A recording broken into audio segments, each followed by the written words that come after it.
Well, good evening, everybody. This is Galen Norris from this week's racing news from Dirt to F1. We got you covered. Pretty somber day today after the Daytona 500 as Ryan Newman was taken to Halifax Medical Center.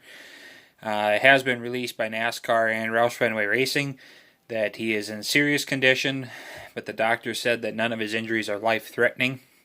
So my thoughts and prayers go out to Ryan Newman and his family, as well as the Roush Fenway Racing. All of us race fans and racers are thinking about you, Ryan. It's one of the scarier wrecks to have when you get rolled over and you have contact on your roll cage halo bars like that. I mean, they're not made to be hit that hard at that speed, and so that's what I think happened. I mean, there's speculation. There was talk that the roll cage was crushed, which from the damage and the way the car was sitting after the wreck, I can agree with that. That I think the halo bar was crushed. So that really put a damper on what would have been a very exciting finish to the Daytona 500. What can I say? NASCAR, you got to get these cars figured out. All you've done now is create a demolition derby in the last 50 laps of a race. That's it. A demolition derby. For crying out loud.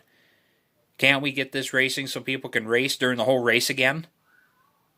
Because that's what racing used to be. I remember back in 2003, there was a race the whole race. Nobody just laid back to win stages. And nobody waited till the last 50 laps to wreck the whole field. That's all they do now. NASCAR, get your stuff together. This is ridiculous. This is the type of stuff I figured was going to happen at some point. Somebody was going to get greatly hurt. Austin Dillon got very lucky the last time. And now this. This time somebody did get hurt. So NASCAR, come to your senses. This is ridiculous. Even at the dirt tracks, we race hard, but we try to do it so we race all race.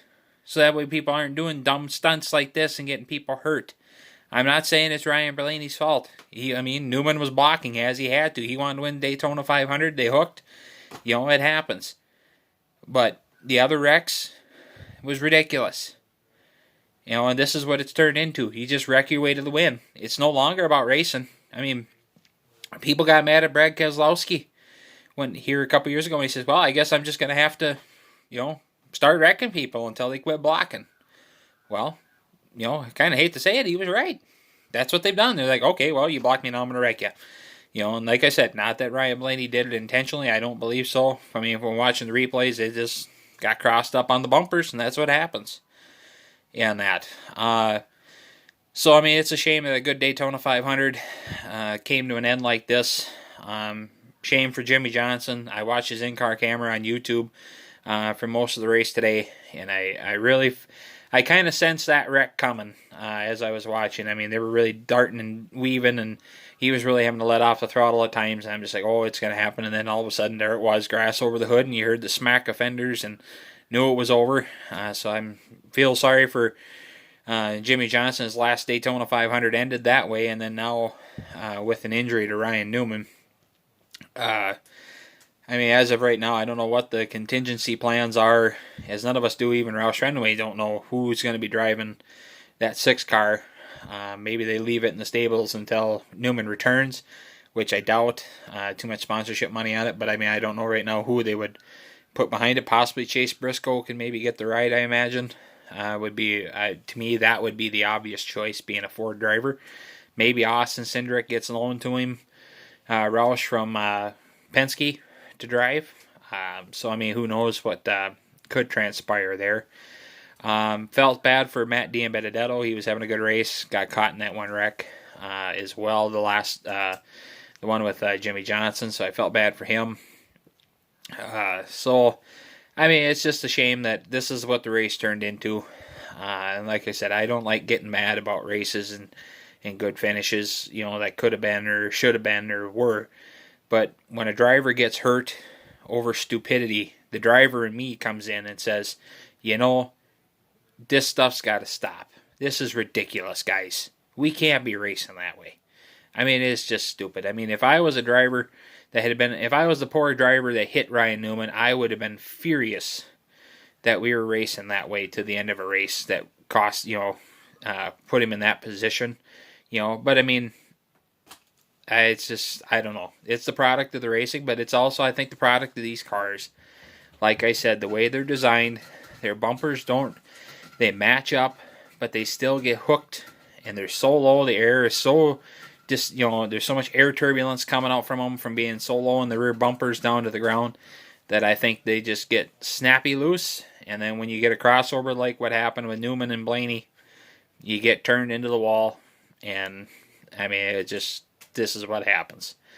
As far as the truck race goes, a quick review of that. I thought it was pretty good. The finish, they didn't really wreck anybody senselessly. I mean, for the most part, the wrecks were just basic accidents. They were pretty much racing all night. They're again shorter race, but I mean, they were racing. That's good to see. Felt bad for Angela Ruck. I mean, she was doing fairly well when she got in that wreck. Congratulations to Natalie Decker. She had her best finish for a female in Gander Mountain Outdoor Truck Series racing with a 5th place. Hopefully it turns things around for her after her last year in the Truck Series not being, being far from stellar and having a lot of wrecks. So hopefully this is a start of good things for her. Congratulations to Grant Enfinger on the win and Jordan Anderson on his 2nd place finish. Xfinity Series race, kind of a sleeper from what I saw. The usual kind of a couple wrecks at the end. They don't really tear up a lot of cars. But the one thing I seen with that race was when Jeremy Clements lost his hood and the front end disintegrated. That was one of the biggest problems I saw coming with these carbon fiber bodies, was what's going to happen when these composites start coming apart and things happen. Leaves a lot of debris. So cleanup's a problem. And that, but also when you get in a wreck as a driver, I prefer my body stays somewhat together to take some of the energy out of my crash versus just, shedding and that. But it's also not good racing when you have a situation where you hit each other or give somebody a hard push, bend your bumper bars, and then you lose your hood, and your afternoon goes south from there. And then later on, he'd get in another wreck and that. So overall, I mean, with the exception of the end of the 500 and the demolition derby, as I call it, toward the last 50 laps, I think it was really shaping up to be a good weekend. I thought the president attending the 500 to give the command a start, buzzing the track at 800 feet, and then also doing the parade lap, and then speaking on the radio with the drivers, I think that was pretty awesome. Kind of a once in a historical moment for everybody to be a part of. And I don't care what your political affiliation is. It was an awesome moment to see as a country. The leader of the United States, our president, coming in there, showing his appreciation for the military, but also for the fans, the sport we love, and then to be able to talk to the drivers, wish them luck, pray for them to be safe.